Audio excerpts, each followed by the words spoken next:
So I know I always say to grab your Bible, but for this one, it's more informal, it's more casual, it's more comfortable and cozy. You know, I got my hoodie on. Shout out to the girls, hi girls out there. I'm just saying. But yeah, grab a snack, get comfortable, and let's talk about my unfinished job testimony.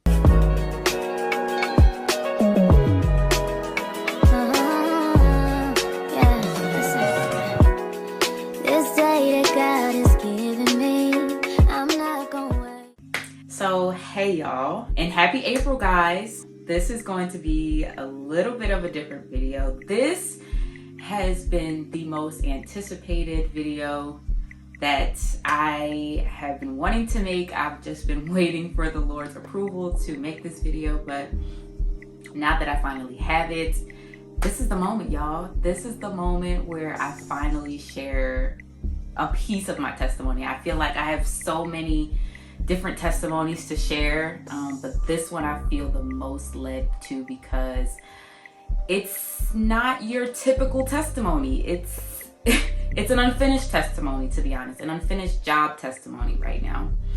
And my story is still being written. God is still writing my story right now. And I feel led to share this video with you all because somebody out there might be going through the same situation that I'm currently in, and it may bless you, it may impact you, it may touch you. Or even if you're not going through this season and you're hearing and you're listening to my story and you're thinking, okay, there must be something, there has to be a God out there that exists and is moving on my behalf. Yeah, this is my story. This is different for me because I am not used to being vulnerable. I'm not used to being expressive. Anybody who knows me personally knows that I'm not a very vulnerable, emotional, expressive type of person. But like I say, and I always say on my channel, that I want this to be as raw and real and as truthful and honest as possible. So I'm sharing this, you know, to embody that and to also be in obedience to what God is calling me to do right now. So without further ado, let's just get into this video. Okay, so where do I even begin? I guess I'll take you guys back to 2020.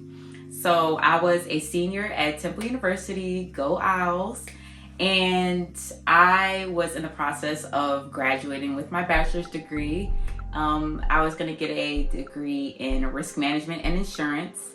And I knew that going into Temple that I always wanted to be in business, but it was more so like I wanted to travel a lot and then also kind of like get dressed up and get ready in like the business suits and the business outfits and things like that. So I'm like, okay, what encompasses like both of those things? And then Temple had a major called international business. So I was like, okay, that's perfect. Like international affairs, and that means I would travel a lot. And then like the business side, I would just, you know, physically, appearance wise, like dress up in like everything that I wanted to do or whatever.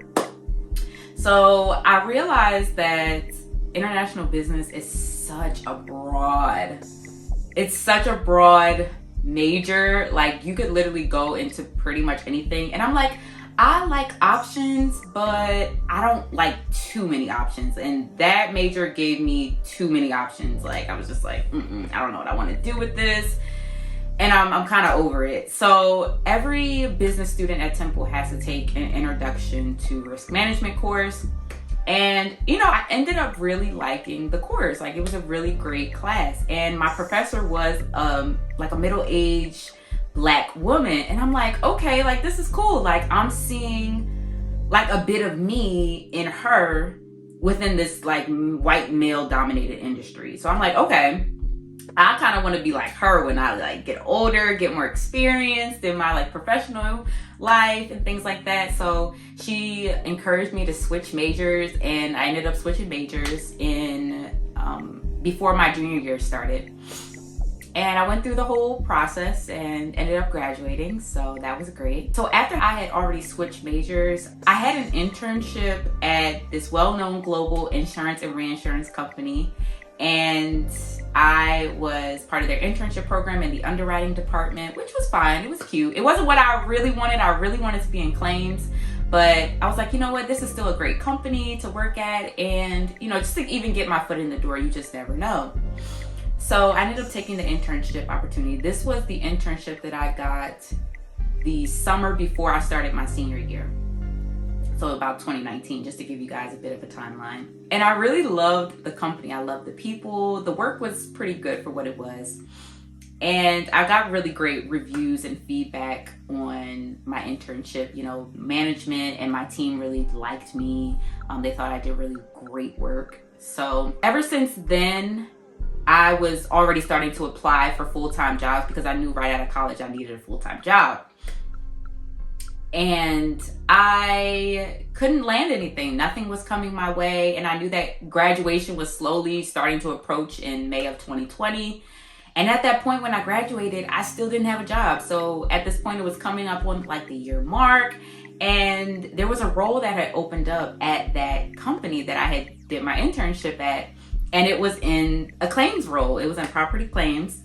And I was so excited for it. And, I was going through the interview process, and then another company that I was interviewing with, they had given me a job, but that job did not work out. So I ended up going back to the initial company that I had did my internship at. I went through the interview process further, and I ended up getting the job. I ended up securing the job in August of 2020. And even though that was 3 months after I had graduated, like just the way that God aligned that job, like that job was made just for me. Like the salary was like $5,000 more than what I had initially asked for in the interview process. So that was like a bonus. Like getting more than what I like initially expected was just the cherry on top of the cake. The benefits were great. The team that I was working with was like super nice and super kind and welcoming. My manager was honestly the best manager, supervisor I've ever had in my entire life. She actually became like my mentor and things like that. So she was just a gem and a joy to work with. And then obviously landing at my dream job at my dream company at the time, it just, like the way that God just aligned that job for me, it was just perfect. Like I just knew that God's hand was in it, like completely. And so I stayed at that job for about 2.5 years, and I really did like claims. Like I highly recommend claims. If you are looking for an entry level role, like right out of college, or if you're just looking to get into something new or change career paths, I would highly recommend claims, to be honest, because no day is the same as the previous day. Like every day is different. You're not going to be doing the same things. And there's so many different stories and experiences that I have witnessed and seen for myself that honestly, it's really a fun thing. I just personally didn't see claims as like my lifelong career goal. Like I knew that I didn't want to be doing claims for the next 30 to 40 plus years in my professional experience. So I really wanted to tap more into risk management specifically, and even more specific than that, enterprise risk management. And so, everybody always asks, like, what's risk management? Like, what is enterprise risk management? So basically, it's just to give a brief highlight. It's basically how a company makes money. So in every single industry or business that you can think of, whether it's sports, entertainment, music, technology, food, just any industry and business that you can think of, risk management is in it, because you want to make sure that the people are being protected, and you want to make sure that everybody's safety is number one priority, and you want to make sure that you manage and mitigate those risks as much as possible. And then when enterprise risk management comes into play, it's kind of combining a holistic approach of like using everybody. Like everybody has a role to play in risk management, whether you're in HR, whether you're in legal, finance, accounting, whatever it may be, you are incorporated as part of the risk management process, because everybody has a different perspective and side to different things that maybe one department may not see in the other department. So it just combines everything. And with those different departments coming into play, you have different things that you're analyzing and reviewing. So that could be culture, that can be values, that can be strategy, that can be finances, operational things. So it just encompasses basically a holistic, comprehensive overview of everything as part of what a business is supposed to do and operate. So during that time at my dream company, my manager, she suggested that I get my MBA. So I was like, okay, I'm gonna look for a program or a school that offers an MBA, but with a concentration in enterprise risk management. I ended up finding a school that offered that. Actually, 2 schools offered it, but one school rejected me. But the other school, it was obviously meant to be. And so I enrolled into that school and got into the program, and that was that. And then at that point, it was the end of about 2022, around November, December-ish. And I really wanted to get more into enterprise risk management specifically. And I came across this one role for another well-known global insurance and reinsurance company. And that role was geared towards risk management, and I thought that the role would be great. So I ended up applying, and the salary was like $10,000 more than what I was already making at my dream job at that time. And so the salary lined up, the benefits were still great. The workload I thought was going to be just exactly what I wanted. Now, the only thing that really hesitated me about wanting to take this job was the people. And so when I was going through the interview process, I had multiple interviews. I had at least 4 interviews. Basically, all the interviews were the same, but just 4 different people that were interviewing me. And the first 2 that I had was the one that I was going to be with my potential manager, and then with her boss. And then the last 2 were going to be with 2 other managers that work closely with our risk management department. And so when I first did the first 2 interviews, something about it just felt kind of off. And I'm like, I don't know about this, but I'm still gonna keep on going because it seems like this would be a great opportunity for me to get into. And then the last 2 interviews, they were okay. Like, there was nothing off about those 2, but I still, like, those 2 interviews just still kept coming back to me in my mind. And I'm like, I don't know. Like, if they were to offer me the job, like, would I take it? I don't know. But everything else seems to align. And so after all the interviews, they give me feedback. They pretty much said like, oh, you'd be a great candidate, but the only thing that they're hesitant about is that you're a bit quiet. Now, I've been told pretty much all my life that I have been very quiet. And I used to view it as like a negative thing, or like something is like a weakness that I would have to improve upon. But honestly, God has really been teaching me in this season that being quiet is not always a bad thing.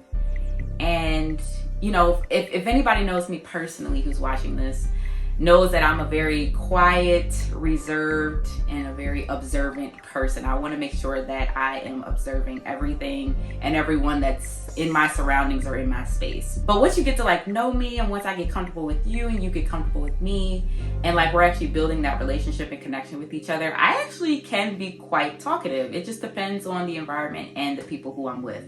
So in a way, I'm kind of like an extroverted introvert in a way, but by nature, I'm initially an introvert. And so, you know, I was like, okay, fine. But then they offered me the job. And, you know, I'm talking with my mentor, who was my former boss at the time. And, you know, she pretty much said like, well, if this is really something that you want to do, like, I think that you should just take it. Even though I noticed that she really wanted to keep me in claims and she really liked me and her team, but she knew that risk management was like where my heart was at. So, you know, she just encouraged me. And then I told her like my issues about the people or like the management team. And she was like, well, you know, not everybody that you're gonna work with you're gonna like, or, you know, you're gonna get along with. It's just like no job is basically perfect, was what she was saying. And then other people were telling me the same thing. So it was like, I guess, but then again, something still in my spirit was just not feeling right. Something was still off. But what did I ended up doing, y'all? I took the job. I ended up taking the job. And knowing what God had already told me, like God had already told me prior to, like as soon as they offered me the job, I heard God speak to me and say, don't take this job. This is not the job that I have for you. This is a counterfeit job offer. And so when I was making that video, if you guys watched it, about God's blessings versus Satan's blessings, that video, I know I put out there for y'all, but that was really like part of my story, because I had fell into Satan's trap. Satan had offered me a counterfeit job offer. And I took the bait, y'all. I can be honest and say that I took the bait. And Lord have mercy. When I first started, it wasn't even my first day, because the way my job was set up was that it was basically a remote job, which was great. That was another thing that added on to that. Like, I would be working basically fully remote. I would have to go into the office maybe about 2 to 3 times a month. And during that time, I was living in Norristown, PA, and the job office was in Morristown, New Jersey. And so for one way from my apartment to the job was about 2 hours one way. And so that would be a 4-hour trip in total, round trip. And so it wasn't bad in theory when you thought about it, but honestly, y'all, I would dread waking up and, on the days that I would have to go into the office, I would dread that. Honestly, I would dread even having to wake up every single morning and just get out of my bed, walk into my living room and office space, and even log online and work remotely. Like, that was a dread in itself. And I knew, so not even the first day of me working on that job, because obviously I worked remote, but the second day that I had to go into the office to meet everybody, kind of introduce myself, get onboarding a little bit started, I knew right then and there, as soon as I stepped foot in that office, that I knew that I wasn't supposed to be there. I was not supposed to be there, y'all. I knew, like, the coworkers, like, they were nice, but still something just felt off about at least like one of them. Like, the other one was like really nice and kind, and then the other one was like questionable. And at that time, my manager, she was on maternity leave, so I never really got a chance to like fully meet her in person at that time until like months later when she came back. But still something felt off, and I was like, oh man, I knew this was a mistake. I was not supposed to be here. Like, basically, y'all, I ignored all of the red flags, and I stayed there for about 10 months. 10 months, way too long if I'm honest. But I'm not gonna sit here and bash the company or bash the people, but I'll just say that it was a very toxic job for me. Like, my mental health was deteriorating so quickly. I was at the lowest I've ever been in my life. It just felt like, and of course, me being the only Black person on the team, the subtle microaggressions, and constantly told from my manager that my work wasn't good enough. Now, she didn't say that it wasn't good enough, but I'm paraphrasing it. Like, she would always have negative comments to say about the work that I was doing.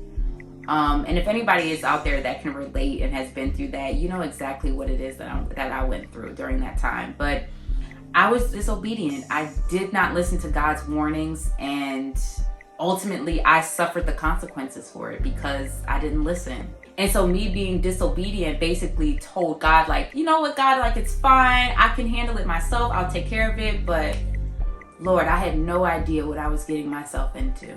So lesson number 1, just because something looks good doesn't mean that it's always good.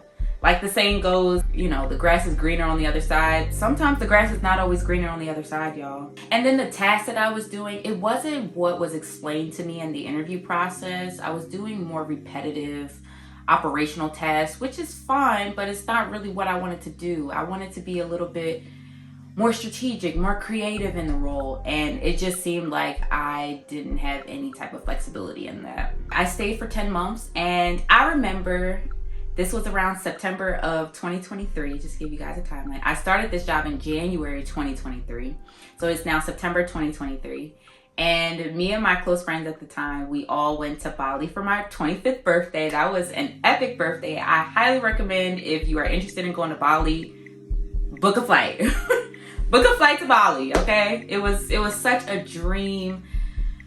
It was such a dream vacation trip. Like, it was beautiful. Everything, like the culture, the people, the food, everything. It was just beautiful. And so we stayed for about 10 days. And by the time I got back, it was almost about October at that point. And it wasn't immediately when I got back. It was about the week after that. So about a week and a half later, as soon as I came back, my manager scheduled a weekly call. Like normally we have weekly calls with each other, and I hopped on the call, and she mentioned that I was going to be put on a performance improvement plan, aka known as a PIP. And if anybody's not familiar with a PIP in corporate world, it's basically a formal document to let me know, the employer know, HR know that, this person is not really performing in the standards that we expected them to perform at. So these are a list of things that they need to be working on, and if not, we have grounds to terminate them. So basically, that was the nice short way of saying it, but really it's a basis tracker to allow companies or employers to basically terminate and fire you. So basically I was on the brink of termination and being fired. And I've never been fired from a job. I've never been terminated from a job. I've quit jobs voluntarily, but I've never been asked to resign or to leave a company. So this would have been my first time doing that or experiencing that. And once I found out more research, okay, this is like a paper trail for them to basically fire me. I said, oh no, we're not going to do that. We're not going to let them do that. So basically at that point, God had pretty much exhausted all of my options. I knew I wasn't supposed to be there, but I really only stayed just for the money purposes. The money was really the only thing keeping me there. Basically, money at that point was an idol for me, and I can talk about that in a whole separate video. But I really only stayed just for the paycheck, and God said, no, you have overstayed your welcome here far too long, and it's time for you to go now. So me being put on that PIP was like a fire being lit up my tail to let me know, okay, it's time for me to wrap this up and to get up on out of here. So the Lord prompted me to quit my job, and I, had a meeting with my manager the following week or a few days later. And I told her, look, I'm putting in my resignation form, and I will send that to you after we get off this call. And she basically just said, all she said was, okay. And I was like, what? That's all you're going to say? You're not going to ask me, is there anything we can do to make you stay? Where are you going? Are you sure you want to do this?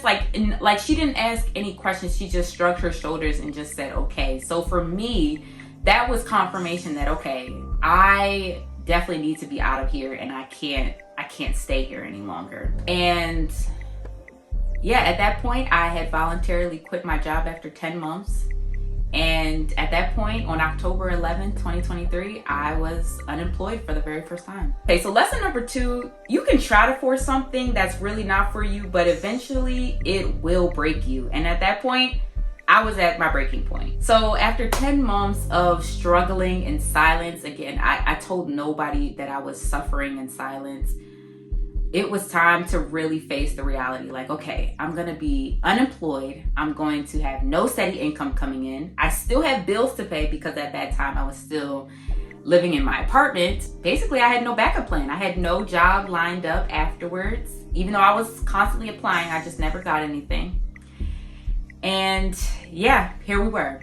So this was the start of my unemployment journey with no backup plan. Scary. And for me, lesson number 3, sometimes obedience to God looks like stepping out in uncertainty. And I know uncertainty, we don't like uncertainty. We don't like feeling like we don't know what's going on or we don't have control over what's going on. But that's what obedience sometimes looks like, especially with God involved in it. And so the months keep passing by. I'm getting interviews here and there. Sometimes I'm even at the final stages of interviews. And unfortunately, I don't get any jobs. I don't get any job offers. And I'm constantly getting ghosted by recruiters and constantly being rejected for so many job applications and interviews and no job offers at this point. It was just a mess. And during this time, y'all, during this journey, I have just struggled so much. There were so many times where I have cried myself to sleep. I cried in every area of that apartment. I can literally remember and envision myself crying and just being so frustrated and overwhelmed and just so many emotions. It was literally an emotional roller coaster. Sometimes it is still till today. And I never regretted my decision to quit, But it did feel like, okay, God, like what's going on? Like at this point, I know the job market is trash, but I should be getting something. Like, come on, like Lord, give me something to work with. And it brought up so many feelings that I was feeling at that job, that, you know, I wasn't good enough and my work wasn't good enough and the things that I'm doing are just not good enough. And my self-esteem and my confidence were at an all-time low. I definitely hit rock bottom with my emotions, with my mental health, with my finances. But here's the beautiful part in it all. Even though I didn't have steady income coming in, I didn't have any side hustles, no part-time jobs, all that I had, thankfully, was the savings that I had saved up from that job, and then some other accounts that I had. But never once have I ever lacked anything. I've never once lacked a single thing. My bills were always paid in full, on time, every single month. Same thing with my utilities. I had hot water in my shower. I had heat on when it was cold outside and air conditioner when it was hot outside. I always had food on my table to eat. I've always had clothes, clean clothes to wear on my back. I've always had a roof over my head. I've always had a support system to back me up in every decision and everything that I was doing at that time. So God fully provided for me. He fully sustained me. He provided every single need that I had. It may not have always been the things that I wanted, but it was exactly what I needed in that moment. And God He was and He is and He will always be a true provider. And that's why I fully dedicate my life to Him, because without Him, I don't know where I would have been. To be honest, I don't even want to think about where I would have been or how I would have been. And another thing that He was teaching me was that He is the ultimate source. He is the ultimate provider. My job wasn't my provider. It wasn't my ultimate source. Money wasn't my ultimate source. It's a resource that God has given us, who is the source. And He was showing me that, like, Simone, you are relying on a paycheck when you should be fully relying on me to provide for you. Because at that point, God had stripped me of everything that I have once known to barely anything. And that was the most vulnerable, uncomfortable, most weakest point in my life, where I felt like I have nothing else to rely on but God in this season. But y'all, this journey, this season of unemployment has been the hardest and most challenging time of my entire life.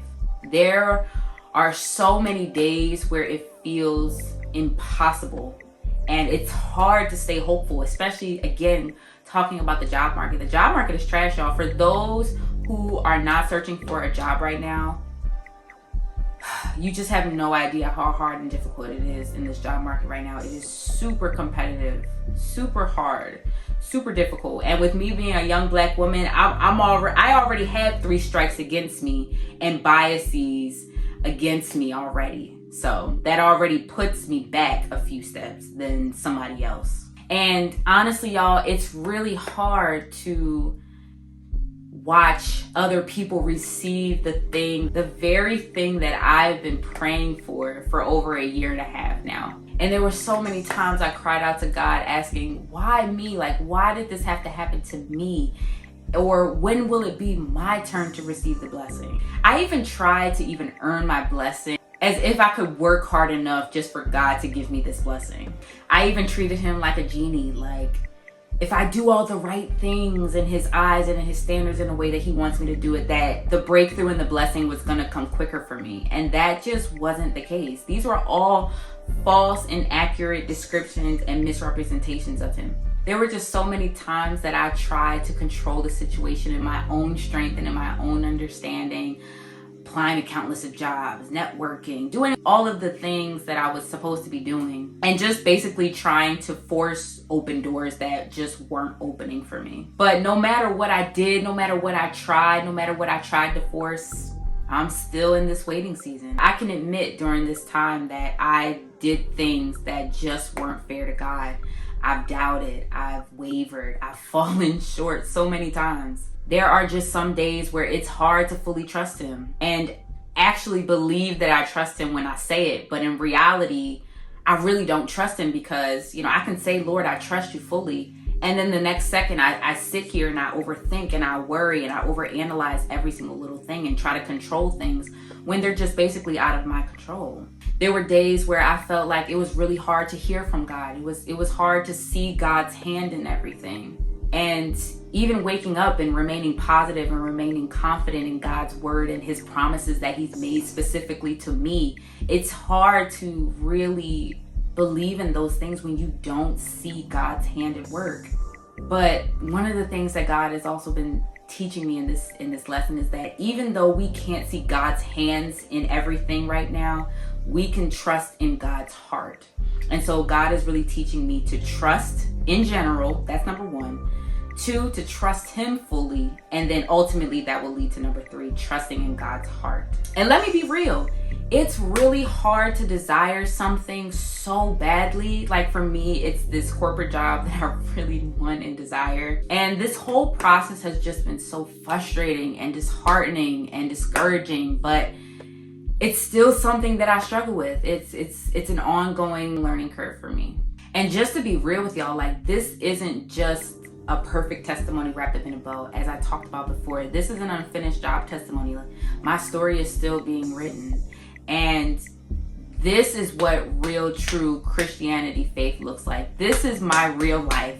This is my real life as a Christian. Like, it's not always sunshines, rainbows, and unicorns like how people make it seem. Like, people on the internet will try to manipulate and twist what Christianity faith really looks like. And while it is a beautiful thing, it's a very worthwhile and amazing thing to experience. This is what real life looks like. It's struggles, it's pain, it's hardship, it's trials, it's temptations, it's everything. And it's not just always about how it looks. It doesn't always just look pretty, or it doesn't always look aesthetic. That's not what the Christian faith is.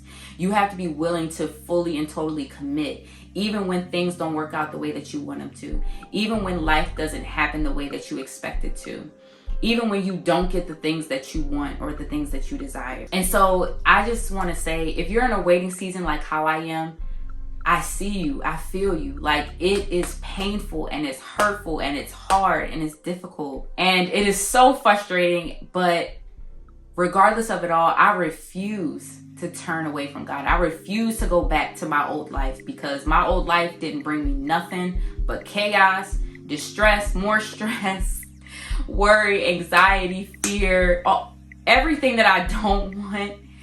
I don't want to go back to that life. I don't. And I encourage you all, don't go back to that life. It's not fulfilling. It's not satisfying. And I wouldn't trade this struggle for anything in the world. I really wouldn't. So now we're back in November of 2024. I actually end up getting a job offer, y'all. But it's a counterfeit job offer. And how do I know? Because the signs are there. Like, the red flags were red flagging. And there were just so many signs about this job that I knew I couldn't take. So for one, the recruiter told me that he literally had to fight blood, sweat, and tears for the hiring manager to even give me an interview. Not even the job, but the interview. So I'm like, well, if the recruiter has to really fight for me just for the hiring manager to even give me an interview, why would I even want to work for that company? Why would I even want to work for that employer? So that was number one. Number two was, even during the interview process, I never got to meet the hiring manager. I met all the other managers that I guess would work closely with the department, but I never actually met the hiring manager. So that was weird to me. 3, during the interview, that was literally one of the worst interviews that I have ever done in my entire life. And then to get the job the same day later. So that's technically number 4 too. Not to say that if you get a job the same day that it's always a bad thing, but in the corporate world, if you're getting the job the same day, more times than likely, it's probably not a good job offer, because that means that the companies are very disorganized and they're just trying to rush people to get into the jobs, and it's very chaotic. And lastly, even if I ignored like all of those other signs, I just wasn't excited about the job offer. Like, when the recruiter called me that same day in the afternoon, he was more excited about the job offer than I was. And I thought that was a red flag. I'm like, Even if I ignored everything else, like I know that God would not give me a job that I was not going to be excited about. And I just wasn't. And I knew right then and there, like, I can't accept this job. And I didn't. And come to find out months later, I just found this out maybe about a month ago, that company that I was going to be working for, they literally scrapped their diversity program and stopped interviewing and hiring diverse candidates. So it's like, oh my gosh, like I can't even believe that I just dodged a bullet, because based on my previous job that I had just gotten out of to now getting this job offer over a year later, and for it to kind of be more of the signs that I just can't ignore in my spirit, like I knew this was a counterfeit job, and I knew that this wasn't the job that God had for me.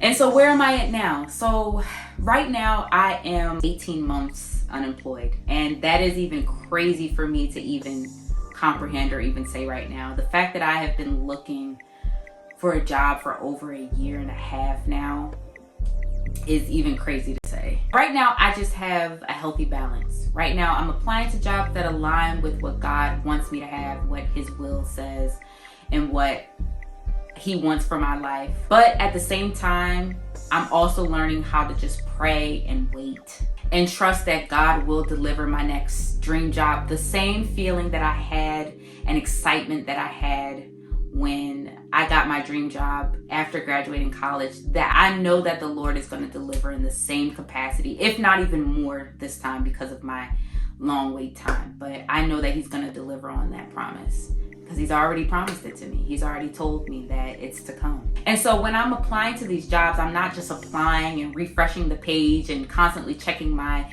inbox and my junk mail to see if I even got an email from a recruiter asking for an interview or things like that. No, I'm not doing that anymore. I make sure to give myself boundaries. I give myself a time limit to what I can apply for, how much time I can apply for it. And then I lift up my hands and I just say, Lord, you got it. Like, I don't want to worry about it. I don't want to obsess over it. I don't want to stress over it. I'm done. I'm tired of overthinking, overanalyzing, worrying, stressing about this whole job unemployment situation. I'm done. And so right now, I'm just learning how to be still, how to fully trust God and to back that up with what I'm saying, and to just let go, just release and surrender. And also, I'm just taking time to just enjoy the present moment and just enjoy what I have currently now. Even though it's not the most ideal situation for me right now, I'm just enjoying time with where I'm at. I'm grateful for the things that I do have with whatever the Lord has blessed me with. And just enjoying those quiet, still moments in His presence is just what I have been really enjoying in this season right now. And during this whole unemployment season, I did make a faith move, but I'll talk about that in a separate testimony video, because that was intense too, but all during this whole time frame. But I didn't want to make this video longer than it already is. And so even in the struggle, God has been pruning and just refining me to making me into the woman that He has created me to be. And so for me, how I think about it is that if it's not in His will, I want it to pass me by. I wanted to let that opportunity pass me by. If He's not in it, I don't want it, period. And the real test of it all, which I'm still honestly learning how to understand and grasp, but if God never told me or never promised me that I would ever work a corporate job ever in my life, and He had something else for me, let's just say I would have never ever get a corporate job ever in my life, would I be okay with that? Would I be content with that, knowing that I would be in God's will, but it may not be exactly what I want in that moment? And that I can make an entirely separate video on, because there's a lot to talk about in that. Would you be content if what you want is not in God's will? But that's exactly where I want my heart to be at, and that is exactly what I'm striving to do currently while I'm in this season, to stay focused purely on His kingdom and not just on my personal selfish ambitions. And so for me, I don't know how long the season is going to last. I could get a job offer tomorrow, or I could get it within the next few months, or maybe even next year. I don't know. But one thing I do know is that there is purpose in everything that God does. And even though this has been the hardest struggle of my entire life, I just thank Him for choosing me to endure this hardship just for the sake of His Son, Jesus. And so for me, Another thing he's been teaching me is that it is an honor to suffer in Christ's name, for Christ's sake. And so for that gives me positivity and hope and confidence that, okay, I'm on the right path. I'm exactly where I need to be right now. And so if you're in a waiting season just like I am, I pray that you stay encouraged, because I know that it's not easy. It's difficult. There are days, so many times, where I wanted to give up. I tell God all the time, Lord, if it wasn't for you and your Holy Spirit living and dwelling within me and allowing me to have the urge and motivation to keep on fighting another day, I would have gave up a long time ago. And that's just me being real. Like, that's just me being so completely honest. If it wasn't up for you, I would have been stopped. I would have been gave up. But that's not being true and faithful to God when he has been true and faithful to me basically my entire life. And God is still working even when we can't see it, and trusting that his timing is completely perfect. And so my testimony is not just about losing a job and waiting for another one. It's about learning how to trust God fully like I have never ever done before in my entire life. And so if this testimony has blessed you, I ask you to feel free to share this video with somebody who may need to hear this, who may be in a similar situation like I am. And just know that we are going to come out on top because we have God in our lives, and we are always winners when we have God in our lives. And our waiting season is not in vain. We are in this for a reason. We are not in this season by accident. And yeah, I love you all. I will see you guys in the next video. Bye for now, and God bless.